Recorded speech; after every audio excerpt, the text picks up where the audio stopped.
Okay, welcome to Cleveland Heights Council Committee of the Whole. It is October 21st, 6 p.m. Eddie, would you call the roll? Cobb. Here. Kuda. Here. Petrus. Here. Larson. Here. Maddox. Here. Russell. Here. Posh. I feel like something's different. Oh, I know what it is. You didn't say present. That throws me off. All right, so let's jump into legislative review. Kind of the meat and potatoes of what we're here for. Gotta do this with two hands.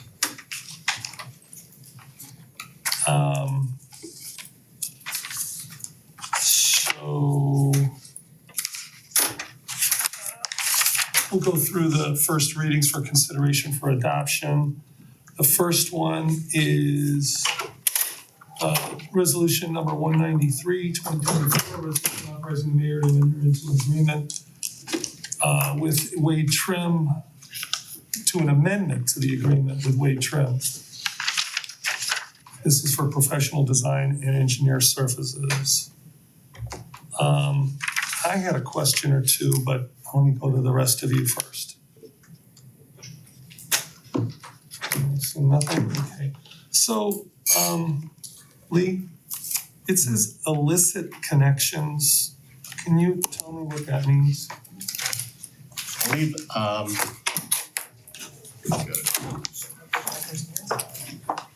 And by the way, thanks for pinch hitting.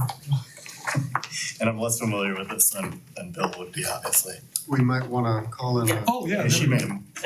We Director. would just ask the question about what an illicit connection is related to the Wade Trim. An illicit connection is when you have a storm and a storm and sanitary sewer connected with one another. And that was one of the reasons I think in the McMahon report that they said how antiquated our system was because they run parallel and. Yeah, and This, that's true.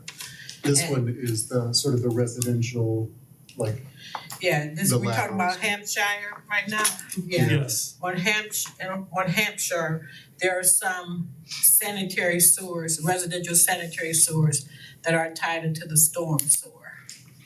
that's That's the gonna issue. separate them. yeah, The problem is that sometimes when construction happens, a house is built, historically, they haven't been as diligent as they should be about what they're connecting in the house to what sewer system they're connecting it with. yeah. And so if you are connecting your sanitary sewer, your toilets, your, shower, those sorts of things, those are supposed to be sent into the sanitary sewer, not the storm sewer. But sometimes they don't do that as well as they should. And that could also contribute to basement flooding. You have a large rain, you have a lot of flow in your storm sewer. And back up into folks' sanitary sewer and they get basement backups. Well, anyway, we stayed within the budget with this $136,000 President Kudo, increase. I do have a question. Yeah, please. So knowing from what you just said, it would behoove residents when they do get a backup in their basements to let the city know, correct? We go out and we check those whenever someone has a backup basement. But they need to tell you. Yeah. Yeah. And in So- most cases they do. Okay. Although I will say I think Councilwoman, you've hit the nail on the head a little bit.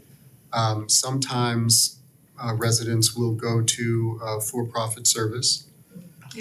And without, putting myself in danger of being too specific, there are some services that are less honorable than others when it comes to providing a real diagnosis and prognosis for actual prescription for the problem. And ultimately, sometimes residents come to us after they've already spent a lot of unnecessary dollars on a private service when they probably could have come to the city. We can't solve every problem, but it is a good idea to come to the city first.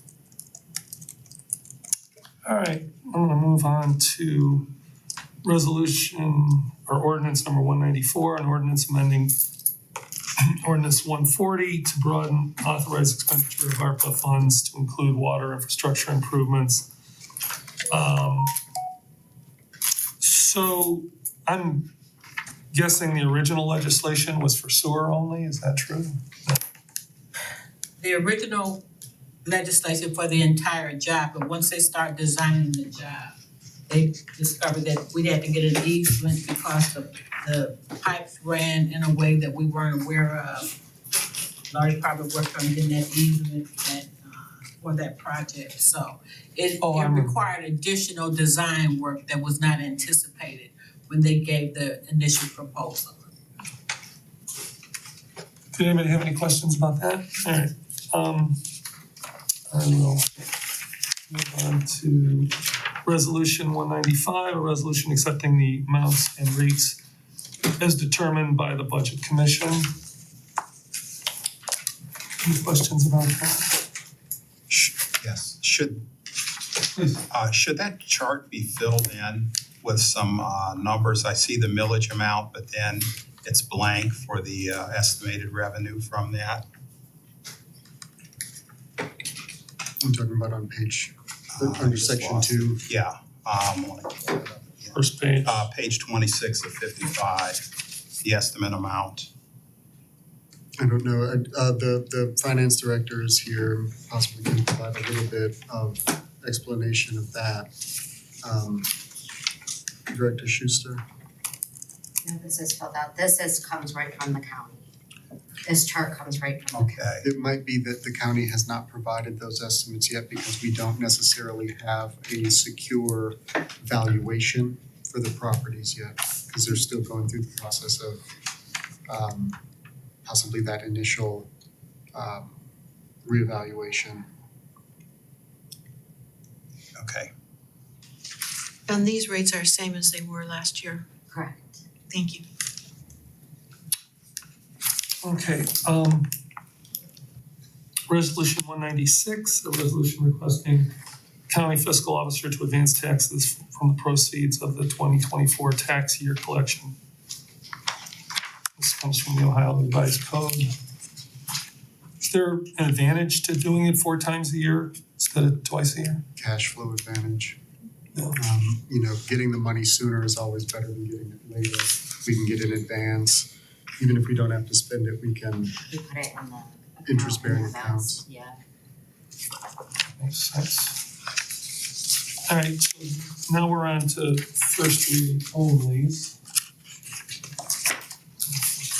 Let's see. 197, a resolution authorizing the mayor to enter into an agreement with Classic Ford for the acquisition of 2 Ford F-350 one-ton regular cab trucks for the refuse and recycling division.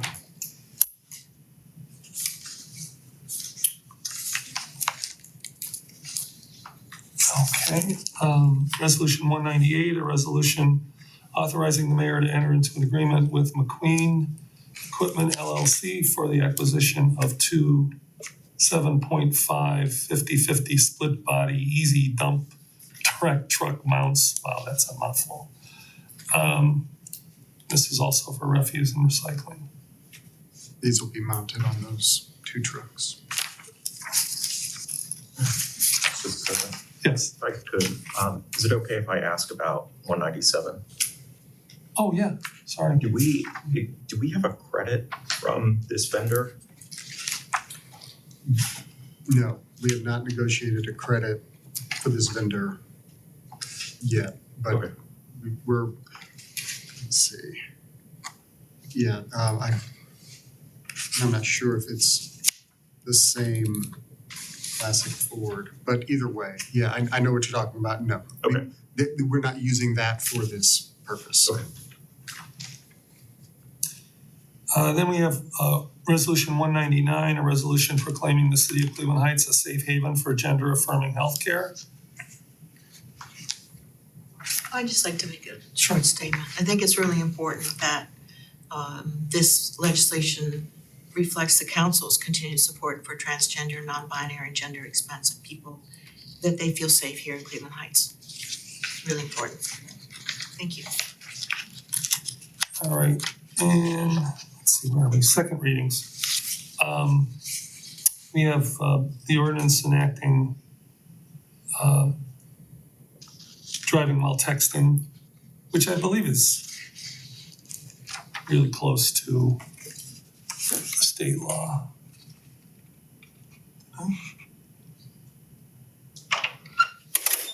If I have the right one.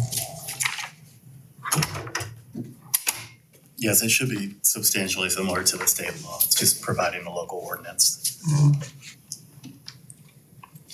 This is one of those situations that allows a municipality like ours to basically mimic the state law offense and charge people under our local as opposed to charging them under the state offense, which allows us to take the fines as well. Right. As opposed to sending the fines to the state. 191 is a resolution increasing the compensation for the clerk of council. I'll have a couple things to say out there, but if anybody wants to say anything now, by all means. We appreciate you. Let's just say at least that. A consent agenda. This is a resolution 200, a resolution recognizing October 24th as International Climate Action Day.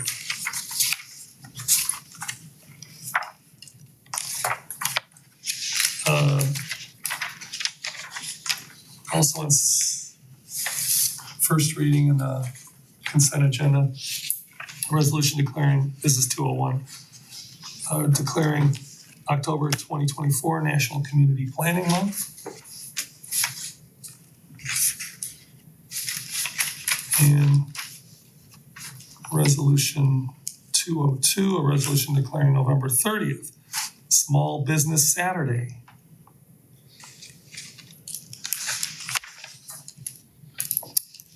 And that is all for legislation.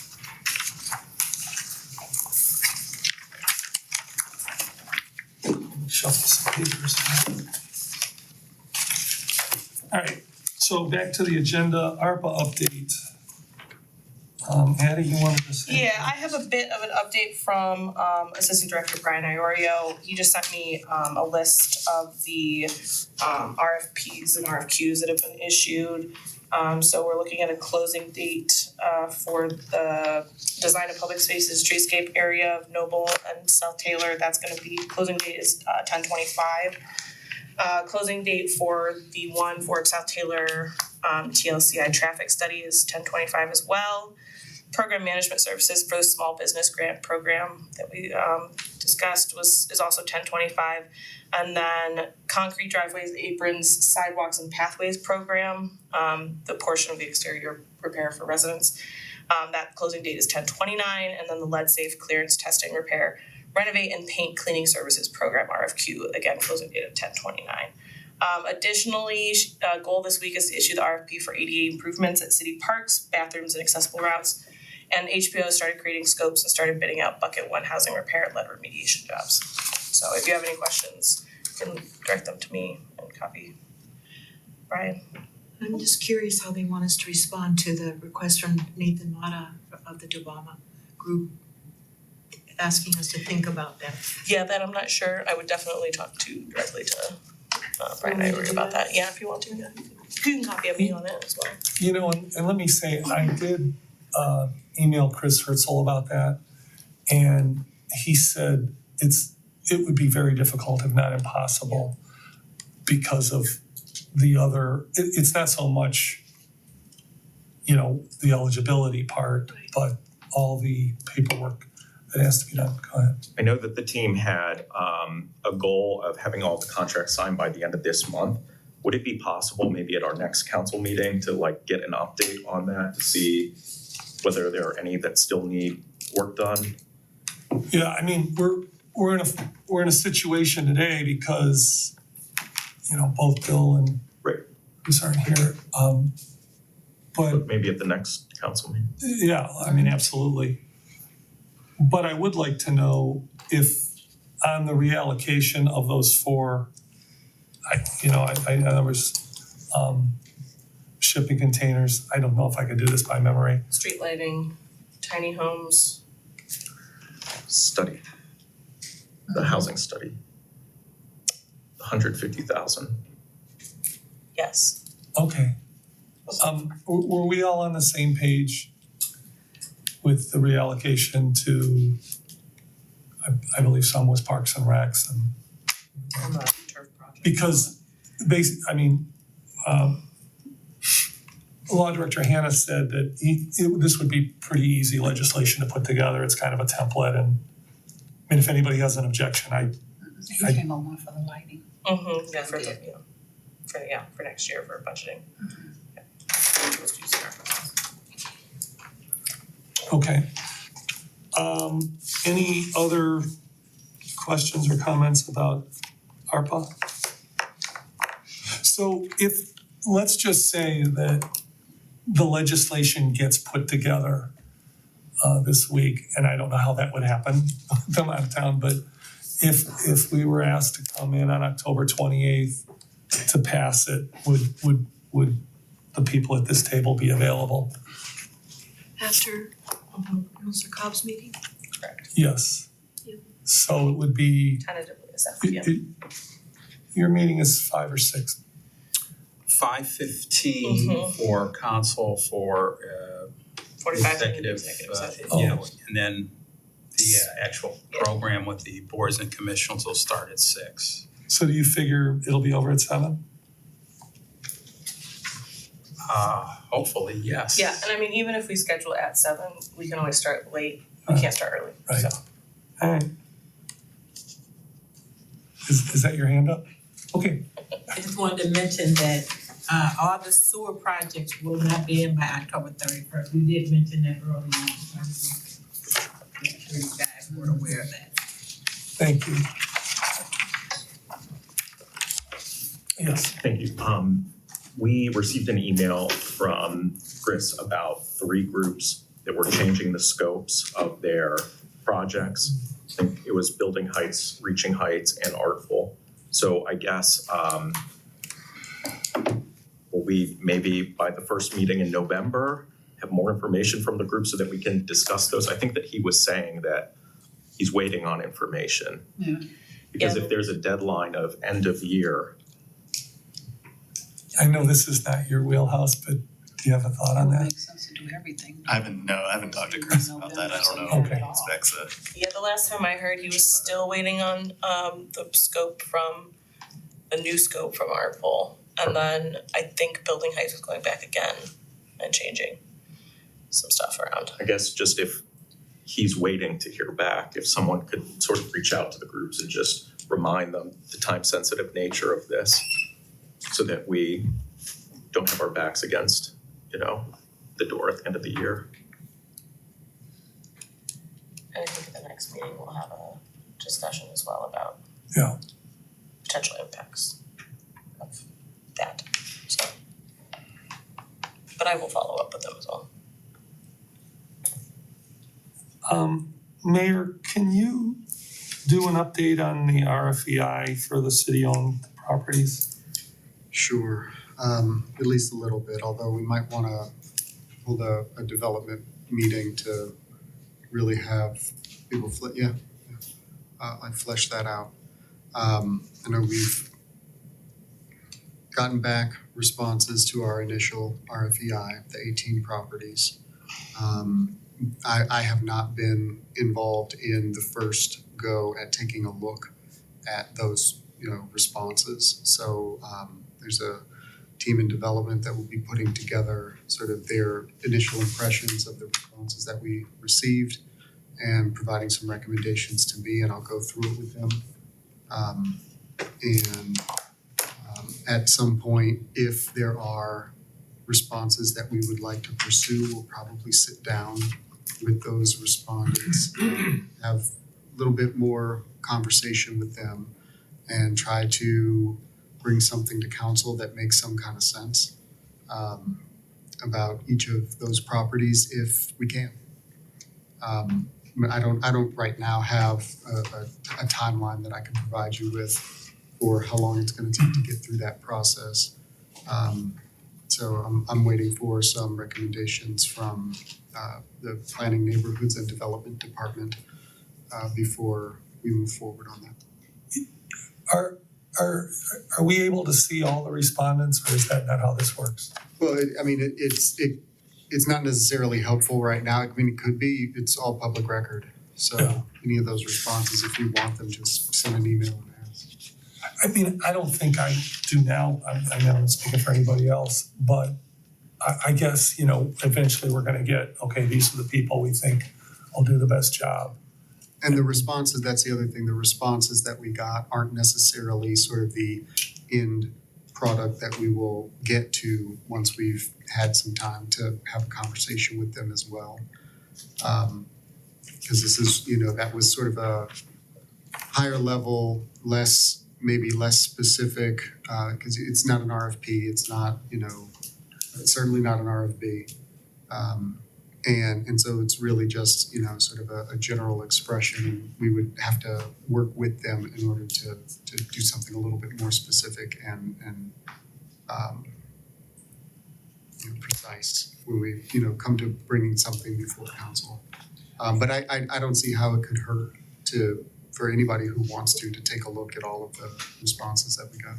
And these 18 properties are all rehabs, they all have houses on them and rehabs in different states of disrepair. They could be, you know, from the possibilities though, I mean, include the possibility of taking the property and demolishing it for some other purpose or building something else on it. So you know, I don't know exactly where we're gonna get at the end of the day. Yeah. But we would expect that the most likely would be rehabilitation. And does the city have a policy about, like, do these have to go to owner occupied, or is there some kind of like? Right. At this stage, like for the RFEI, we did not specify that. We just wanted to sort of get whatever people are thinking. I think we though, and I think that we have a sort of a general understanding and agreement that, especially right now, given the difficulty that basically an entire generation of people is having in, you know, finding a home that they would own and live in, I think we have sort of an obligation to prioritize that. And as far as I can tell, we're all, I mean, I don't wanna put any words in anybody's mouth, but that's been the impression that I've gotten generally. And so, you know, owner occupied and making sure that we have a strong system that provides for the possibility of that in our community, despite the massive amounts of investment in rental properties around the country. You know, that would be a priority of mine. So I think that to the degree that we can, that it makes sense. Certainly when it comes to single family homes, we would want to prioritize owner occupation of those. So to the degree, like right now, not a requirement for the RFEI. But I think as we drill down and start looking at the viable responses from our perspective, we've got certain things that are priorities for us, and that's one of them. So I think that we probably should make it, you know, a mandatory thing in some fashion. At some stage. Yeah. Not this stage. No, not just yet, Right. but certainly as we get down the road negotiating with any particular respondent, we'll make it clear what our priorities are. And this should be affordable housing. This is a question, but I'm just saying. But this should be affordable housing because the price of the house will be low. Sort of a naturally occurring affordable housing kind of situation, potentially. I think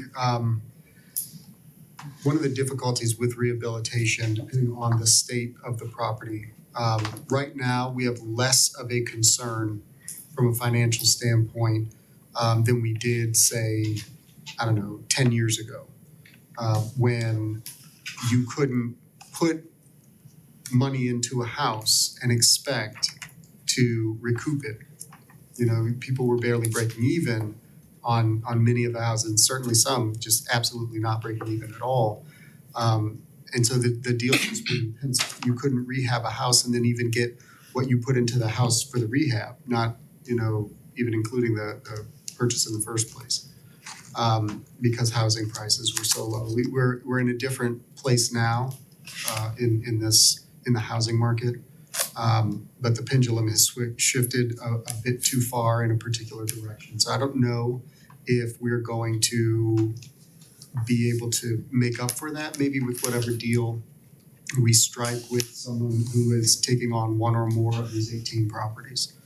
And these particular properties, you know, 18 properties, depending on where they are, what housing submarket they exist in. You know, I'm by no means an expert in this. We'd have to look at each individual property on its own. But we might find that some of them are relatively affordable. And I'm saying relatively just to distinguish that from a home that has gone through like an official affordable housing funding mechanism. Right. Like the tax credits or something like that would require a certain amount. So and it'll also be somewhat creative, I think, to move forward with affordable owner-occupied housing, because that's something that is a little bit different than what we're used to, which is affordable rental housing. Right. But I think it's a laudable goal, and to the degree that we can, I think we should push for that. I know 18 properties is not, you know, it's a drop in the bucket. Doesn't move any needles whatsoever, you know, among our tens of thousands of parcels. But I think it's still a good start, and it could be a really good pilot project as well. Well, if your house is next door to one of these houses, it moves the needle. Well, of course, For the- yeah, for the on neighborhood. that individual basis, absolutely. You know, and that's a, you know, I would consider that a great benefit. Any questions for the mayor? Yeah. Yes, Mayor, I pulled up that RFEI and it indicates that 7 of these homes are occupied.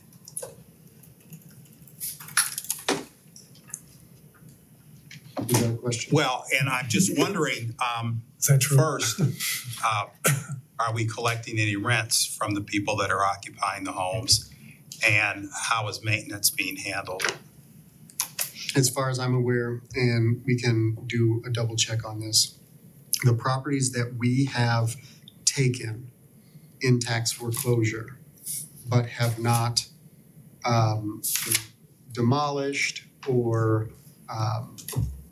disposed of in some other way are not being treated as rental income property for the city. Our general goal is not to be a landlord. And the finance director can correct me if I'm wrong. I don't believe that we're receiving any rental income from any residential properties. No. I think this has been sort of longstanding policy at the city. But certainly a situation that I would like to extricate ourselves from, because I don't believe that the city should be the owner of a property in which there are tenants residing. Yeah, and I guess that's a question for the law director who's not here. Even though we may not be collecting any rents, are we assuming some liabilities as a Absolutely. landlord by having these properties still occupied? We are. And do we know, are we expending money to maintain these properties? My expectation is that we would likely have to be if we were called on to do so. I don't have any of those figures in front of me now, though. At some point, I'd like an update on these properties that are occupied and what the plan is gonna be. Sure. I mean, I looked at one of them, we've had it now for a couple years. I don't know how long we've had the others. Typically, some of the residents don't even realize that the properties they're in are owned by the city of Cleveland Heights until there's a notice on the door. I can tell you 3 scenarios that are happening right now in the city, is that the land bank actually is holding those homes with the residents inside, communicating with them.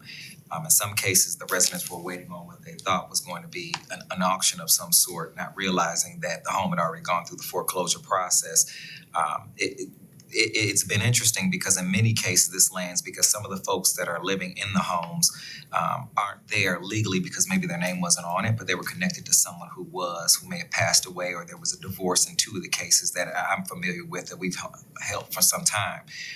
The city's always in constant communication and reaching out. I know they get notices on the door to see if the home is vacant or not, or if they moved out, and they're communicating with the resident. The reason I'm bringing this up now publicly because I know that this is something that a lot of residents deal with. I get calls about it, and the first thing I tell them is, number one, reach out to the city. Number two, reach out to the Cuyahoga County Land Bank if they are holding that property, because in some cases the land bank doesn't realize that property had a tenant in it because the banks don't do such a great job of really checking to see if a property is vacant or not. And so it can go through that whole process with the knowledge that property is empty, only to find out after the fact that there was actually still someone in it, which happens quite often. Because if your name isn't on the house, you may not get any legal notices at that property anymore. And so that's how the city can get caught up in some of these processes. I just wanted to kind of, for the public to know that we kind of fall into some of these properties that way. Some of them are listed as vacant up until or after they're foreclosed on, and then you find out someone's been in that house the entire time. So it's really a communication game in terms of working with folks in terms of what's happening with the home, what the next process is for them. But for residents, it's very important that if they're in those homes and they're seeing those notices, to reach out to the city, number one, and reach out if they are connected with the county land bank to find out what process or what state that home is in. But that's how that tends to happen, not just in our city, but in a lot of cities. There's just that once the bank lets it go, that communication, it really falls apart, and you really don't know if the property's occupied or not. And a lot of times people stay there so they don't have to pay any additional rents or anything like that, to stay there until they're actually put out. I can appreciate all that, but since we are the title owner of these properties, and it is incumbent upon us to have provided these people some notice to let them know what's going on. And again, my concern is, are we taking on some legal liabilities because of people are still living in these homes? And I don't want to put anyone out on the street, but when we select contractors for these RFEIs, that's going to happen, I'm assuming. Yeah.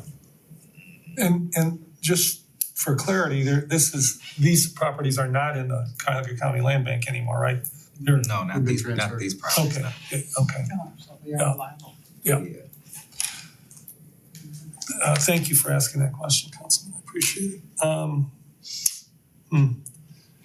Oh, any other questions on this topic? I don't know. Okay. So item number 5, update on 2024 past legislation. If anybody, I'm just reminding you, if you have any questions about that, I would email the director that it falls under, and if you want to make a request to have a progress report, so to speak, make sure you do that. And I guess I'll also remind everybody at the table, all the council persons at the table, if you do have any budget suggestions for the mayor, I'd get them over there. Go ahead, Councilman. Regarding 2024 past legislation, I just wanted to say, because Director Clinkscale is here, that work on the Surrey Lennox garage has started. So thank you very much. Very happy that it doesn't seem to be impacting the traffic pattern. So that's great news. Well, that is good news. And then, let's see, I have one other thing under other.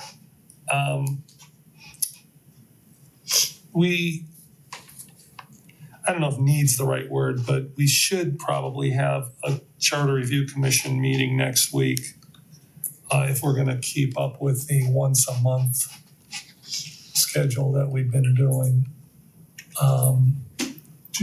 Eddie, what do we need to know to be able to do that? Well, I mean, Well, at this point, since you're all here, who's available during the day on the 29th? Anyone? Which day of the week is that? A Tuesday. Like a 10 to noon. I am. Good. I mean, I see pain in Petrus's face. You could participate via Zoom if we have enough people here for a Okay. forum. You're good? You're good? Yeah. Okay, so then I could give you a Zoom link. Okay. Okay, alright, so then that'd make it easy. Yeah, and we don't vote, so Yeah. it's like, discussion. All right, any others? Then this will be our fastest committee of the whole meeting this year. So I'm gonna adjourn the meeting at, let's see, what did we get? 6:35.